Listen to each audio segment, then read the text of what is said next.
नमस्कार साथियों, मैं डॉक्टर चंद्रमोहन पोद्दार आप सबों के बीच आज रूस यूक्रेन के बीच के विवाद के संदर्भ में और इसमें भारतीय हितों की चर्चा करने के लिए उपस्थित हुआ हूँ। जैसा कि हम सभी जानते हैं, 24 फरवरी 2022 को रूस ने यूक्रेन पर हमला कर दिया है। सैन्य हमला पहले हवाई हमलों से शुरू हुआ और इसके बाद रूस थल मार्ग से आज राजधानी तक पहुंच चुका है। यूक्रेन की राजधानी कीव में भी भारी युद्ध जारी है और यह आश्चर्यजनक है कि रूस और यूक्रेन दोनों ही पूर्व सोवियत संघ के सदस्य थे। 1991 में जब सोवियत संघ का विघटन हो गया, उसके बाद रूस और यूक्रेन दोनों के ही इतने अधिक टकराव की ओर बढ़ गए हैं कि आज युद्ध की नौबत आ गई है। यह जानना जरूरी कि रूस और यूक्रेन के बीच तनाव के क्या कारण हैं।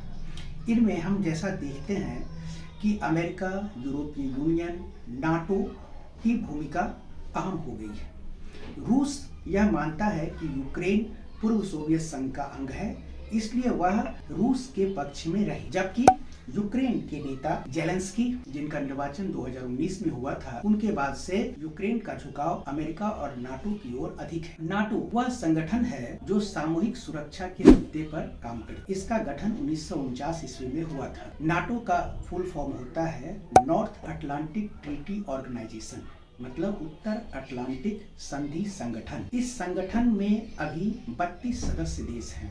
इसका संगठन किया गया था सोवियत संघ के बढ़ते हुए प्रभाव को रोकने के लिए। इन 32 सदस्य देशों की सम्मिलित सेना 30 लाख से ऊपर है, जबकि रूस की सम्मिलित सेना 12 लाख के करीब। ऐसे में रूस का असुरक्षित महसूस करना लाजमी है। यूक्रेन चाहता है कि वह निष्पक्ष होकर स्वतंत्र रूप से अपना कार्य करे, लेकिन 2014 से बराबर रूस का हस्तक्षेप यूक्रेन में बढ़ता गया है। नवंबर 2013 में यूक्रेन के पूर्व राष्ट्रपति युवान वनिस्टकोव के खिलाफ जन आंदोलन उभर के आया और यह जन आंदोलन इतना भारी भरकम था कि फरवरी 2014 में उन्हें यूक्रेन छोड़कर भागना पड़ा। इसके पीछे जो प्रमुख कारण था वो ये कि यूरोप और अमेरिका समर्थित जो प्रदर्शनकारी थे, जो आंदोलनकारी थे, वो चाहते थे कि यूक्रेन नाटो का सदस्य बने, यूरोपीय यूनियन का सदस्य बने और अमेरिका के पक्ष में जाए,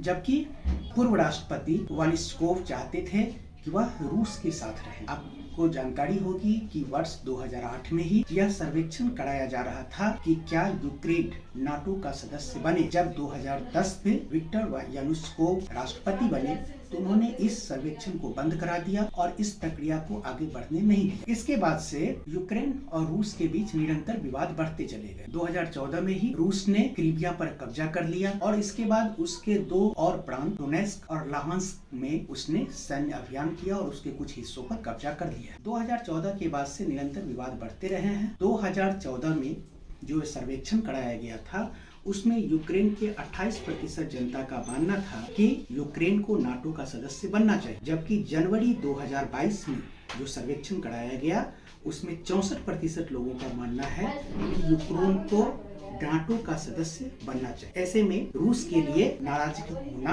स्वाभाविक है। नाटो एक सामूहिक सुरक्षा की भावना के आधार पर काम करने वाला सैन्य संगठन। नाटो का गठन 1949 ईस्वी में सोवियत संघ के बढ़ते हुए प्रभाव को रोकने के लिए किया गया। आज के संदर्भ में देखें तो 32 देश नाटो के सदस्य हैं और वो यूक्रेन को भी अपना सदस्य बनाना चाहते हैं। नाटो की सम्मिलित सेना 30 लाख से ऊपर है, जबकि रूस की सेना 12 लाख के करीब है, मतलब नाटो से 2.5 गुना कम। ऐसी स्थिति में रूस का नाराज होना लाजमी। नाटो मानता है अपने संविधान के अनुसार कि उसके किसी भी सदस्य देश पर यदि हमला होता है तो नाटो के सभी सदस्य देश मानेंगे कि ये उसके ऊपर का हमला है। इस हमले की प्रतिक्रिया में सभी देशों की सम्मिलित सेना उस हमलावर देश पर आक्रमण कर देती है और इसी के प्रभाव स्वरूप अमेरिका और यूरोपीय देशों का वर्चस्व पूरी दुनिया में बना रहा। यूक्रेन के शामिल होने स्थिति पर रूस नाराज था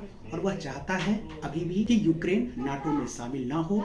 साथ ही साथ नाटो के सदस्य देश और यूक्रेन के राष्ट्रपति यह आश्वासन दे कि वो कभी भी नाटो में शामिल नहीं होंगे। रूस और यूक्रेन के बीच विवाद का एक और बड़ा कारण यह है कि उनके गैस पाइपलाइन जो रूस से यूरोप की ओर जाते हैं, उसमें से एक बड़ा हिस्सा यूक्रेन से होकर गुजर, और इसके लिए रूस प्रति वर्ष यूक्रेन को $33 बिलियन का परिवहन शुल्क देता है। अब $33 बिलियन का परिवहन शुल्क देने से वह गैस महंगा पड़ता है। इसलिए रूस यह भी चाहता है कि यदि यूक्रेन के कुछ हिस्सों पर उसका कब्जा हो जाए तो यह परिवहन शुल्क उसे नहीं देना पड़ेगा और वह उन हिस्सों पर कब्जा करके इस परिवहन शुल्क को कम होने पर अधिक सस्ते दामों में गैस की आपूर्ति कर सकेगा, जिससे यूरोप के बाजारों में उसके गैस की डिमांड भी बढ़ेगी। रूस और यूक्रेन के बीच तनाव के कारणों में एक और बड़ी कारण यह भी है कि पुतिन की महत्वाकांक्षा बढ़ी हुई है। अभी हाल ही में जो एक सर्वेक्षण हुए हैं उसमें रूस की 30% जनता चाहती है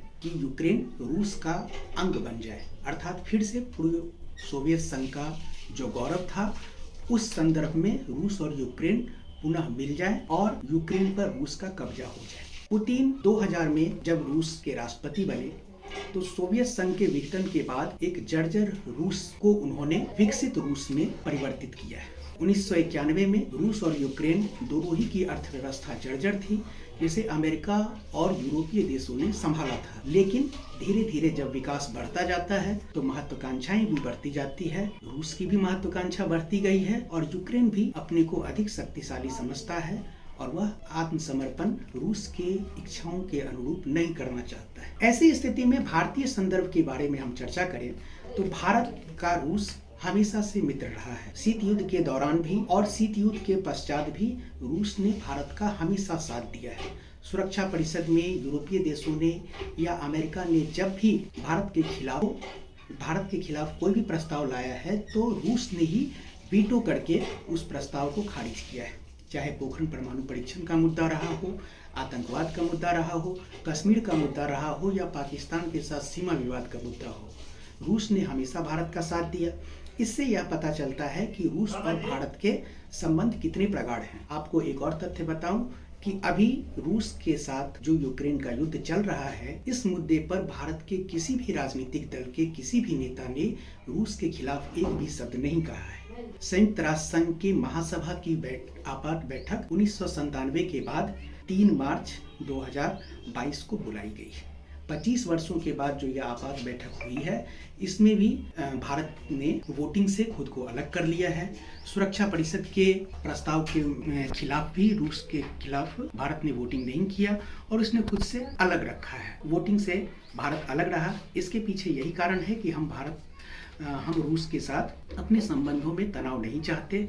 साथ ही साथ भारत के 20,000 से अधिक छात्र यूक्रेन में फंसे हुए हैं, इसलिए भी भारत न तो खुलकर यूक्रेन के खिलाफ जा रहा है न ही रूस के खिलाफ। यूक्रेन के राजदूत जो भारत में हैं, उन्होंने जब प्रधानमंत्री मोदी से पुतिन से शांति बहाली के लिए बातचीत का आह्वान किया तो प्रधानमंत्री ने उसी देर रात पुतिन से बातचीत की। पुतिन ने कहा कि उनके 2 राज्यों में डोनेस्क और लुहांस्क में वर्तमान जेलेंस्की सरकार नरसंहार कर रही है और वहां रूसी मूल के लोगों पर अत्याचार हो रहा है। उन लोगों को बचाने के लिए ही यह अभियान किया जा रहा है और यह अनिवार्य हो गया है क्योंकि नाटो के संबंध में उनकी चिंता बढ़ती जा रही है। इन सब संदर्भों में भारतीय प्रधानमंत्री ने यह कहा है कि हमारी चिंता भारतीय छात्रों को, भारतीय प्रवासी नागरिकों को बचाने की है और रूस ने आश्वासन दिया है कि वह नागरिकों पर हमले नहीं करेगा। बहरहाल काफी संख्या में भारतीय बाहर आ रहे हैं। अभी भारत का संदर्भ यही है कि वह यूक्रेन के खिलाफ या रूस के खिलाफ ना जाए। रूस का साथ देने के पीछे एक और बड़ा कारण यह भी है कि 1991 के बाद से रूस में पाकिस्तान का पहला प्रधानमंत्री इमरान खान है, जिन्होंने रूस की यात्रा की है और उन्होंने रूस के सैन्य अभियान का भी समर्थन किया है। ऐसे परिस्थिति में रूस का समर्थन करना भारत के लिए बहुत आवश्यक है और भारत हमेशा से रूस का मित्र रहा है। भारत के लिए अभी यही बेहतर है कि वह ना तो रूस के खिलाफ जाए ना ही यूक्रेन के खिलाफ जाए और जितना हो सके कूटनीतिक रूप से शांति बहाली का प्रयास करें। धन्यवाद।